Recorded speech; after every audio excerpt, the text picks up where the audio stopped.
Good morning everyone. आज आमचा पहिला मिनी व्लॉग काढण्याचा उद्देश असा आहे की आज आमच्या प्रेमाला 7 वर्ष पूर्ण झाले. तर म्हटले दिवसभराचा एक्सपिरियन्स तुमच्यासोबत शेअर करावा. सकाळी 6:30ला उठून फ्रेश झाले आणि सर्वांचे टिफिन बनवले.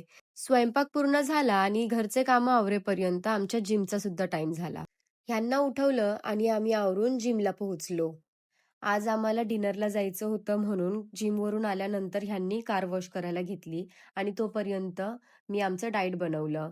त्यानंतर माझे मेहंदी क्लास आणि डान्स क्लासचा टाइम झाला. आज माझ्यासाठी खूप स्पेशल दिवस होता म्हणून मी माझ्या स्टुडंट्ससाठी चॉकलेट्स आणले होते. क्लास संपले आणि आम्ही तयारी करून डिनरसाठी निघालो आणि तिथे जाऊन बघते तर माझ्या नवऱ्याने माझ्यासाठी खूप सुंदर सरप्राईज प्लॅन केलं होतं. मला खूप स्पेशल फील झालं.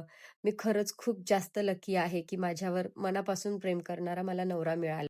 आमचं रिलेशनशिप 2019 मध्ये चालू झालं होतं आणि मला नेहमी असं वाटतं की तेव्हा घेतलेला निर्णय माझा खूप योग्य होता आणि जर मी तेव्हा हा निर्णय घेतला नसता तर मला इतका केअरिंग हसबंड मिळालाच नसता. आमची डेट खूप सुंदर झाली आणि त्यानंतर आम्ही फोटोज वगैरे काढले आणि घरी जायला निघालो. थँक यू फॉर वॉचिंग आणि आम्हाला सपोर्ट करा. बाय.